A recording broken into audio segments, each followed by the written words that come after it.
नमस्कार। आज हम इस बुक से कुछ स्टोरीज़ पढ़ेंगे।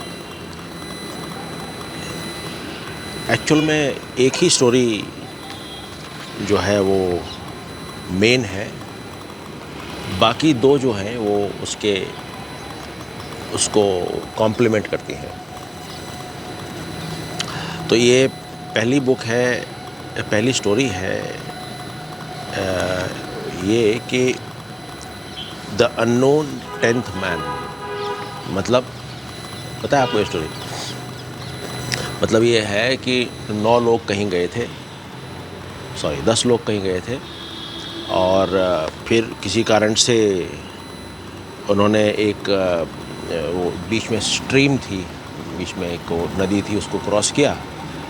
तो उन्होंने कहा कि अब चलो लेट अस रिकाउंट, कहीं कोई हमें से बह तो नहीं गया, जितने चालू हुए थे उतने ही पहुँचे।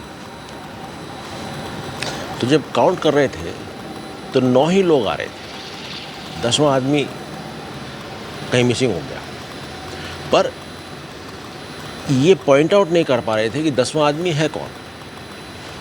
जितनों ने काउंट किया सभी ने 9 ही लोग काउंट किए,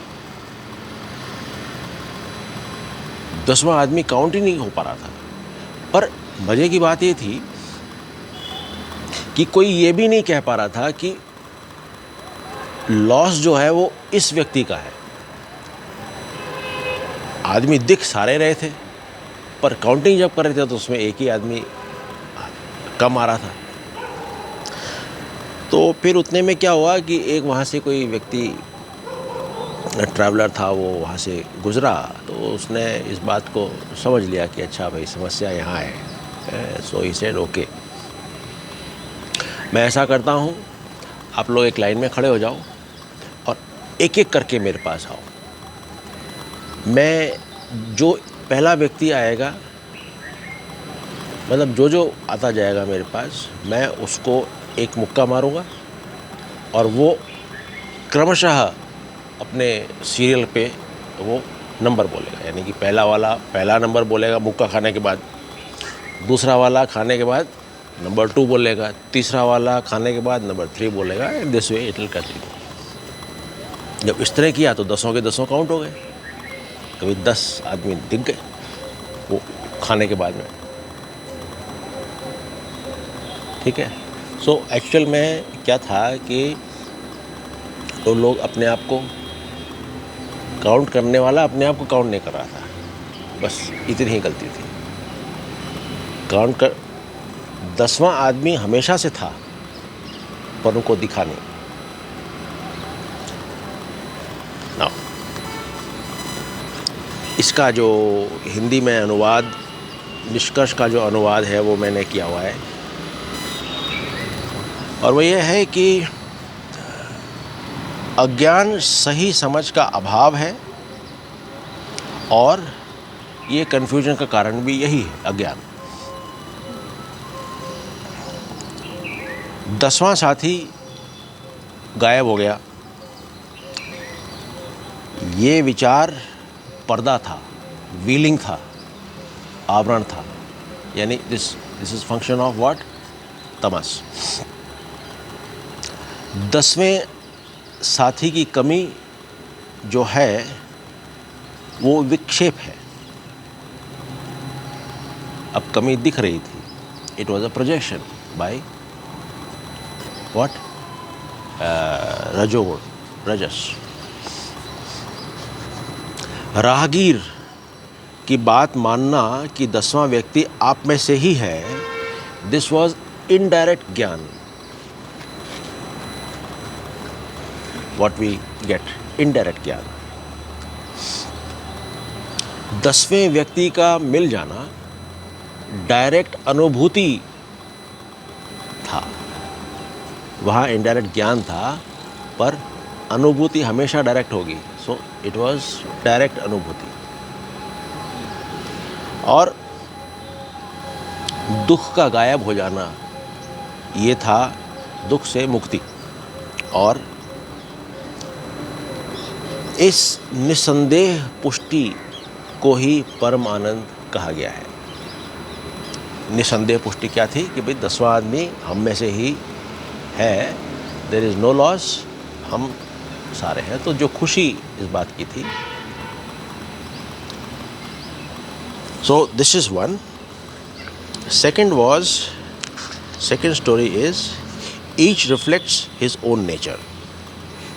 यानी एक बार क्या हुआ कि आचार्य द्रोण ने इसको दुर्योधन को और युधिष्ठिर को भेजा। दुर्योधन को तो बोला कि एक अच्छा आदमी, अपने से अच्छा आदमी लेके आ जाओ या उसके बारे में बताओ,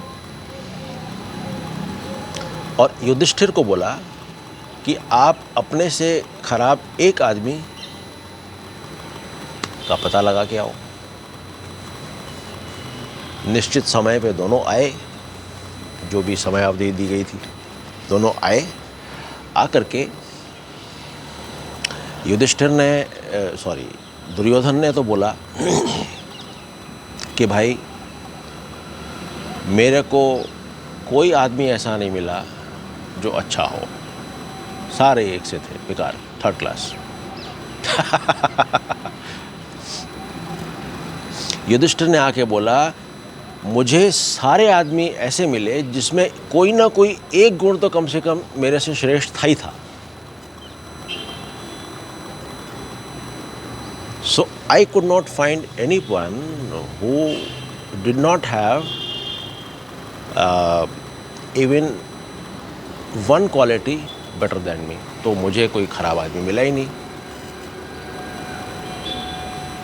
दृष्टि, दुर्योधन की दृष्टि और युधिष्ठिर की दृष्टि में फ़र्क। दोनों एक ही परिवार से, एक ही गुरु के, बट सोच का ये फ़र्क है ना। And third story is of a lady called Shankaramma. तो शंकरम्मा जो थी, ये रमना महर्षि के जो किचन थी उसके अंदर शी यूज्ड टू वर्क। चुपचाप अपना काम करती रहती थी, किसी से कोई बातचीत नहीं, कुछ नहीं। सो एक बार जो है वो शंकरम्मा ने देखा कि रमना महर्षि अकेले हैं, कोई है नहीं उनके पास। वहाँ गई वो, जाकर के बोला कि आपने मेरे को जो अनुभूति दी है, जो ज्ञान दिया है, वो मेरे लिए बहुत ही यूज़फुल रहा है, and it has done good to me, and I don't know how would I repay to you. ये जो था, ये कोट था, कैवल्य नवनीतम का कोट है। ये मैंने किताब आज ऑर्डर की है। कैवल्य नवनीतम का ये कोट उस लेडी ने उनको बोला। रमना महर्षि मुस्कुराए, उन्होंने कहा उसका अगला जो पैराग्राफ है वो मेरा जवाब है। मतलब he also was aware of that Keval Navnitam, and he said that to stay fixed thus in the self without the three obstacles obstructing your experience is the highest return you can render me. यानी उस ज्ञान में, उस एकता में अगर आप बने रहें और जो अज्ञान के, अनिश्चितता के और गलत नॉलेज के जो ऑब्स्टिकल्स हैं, वो ऑब्स्टिकल्स आपके एक्सपीरियंस को किसी तरह से दखल ना दे पाए, यही मेरे लिए सबसे बढ़िया रिटर्न है। So the three stories have something in common, and that is the right knowledge. Right knowledge, direct experience, and जो हमारा सबस्ट्रेटम है, जो हमारे हर वक्त चाहे हमें उसका ज्ञान हो या ना हो, जो हमेशा से हमारा आधार है वो हमारा स्व है, द सेल्फ। और एक बार इस स्व को जान लिया जाए तो उसी में अगर हम रहें और इधर उधर किसी भी अज्ञान में, किसी भी अनिश्चितता में ना भटकें, यही एक्सपेक्टेड है और यही हमको सच्चित आनंद ले जाएगा और यही हमारे गुरु के प्रति एक सच्ची श्रद्धांजलि और गुरु दक्षिणा होगी। व्हाट डू यू से? Thank you.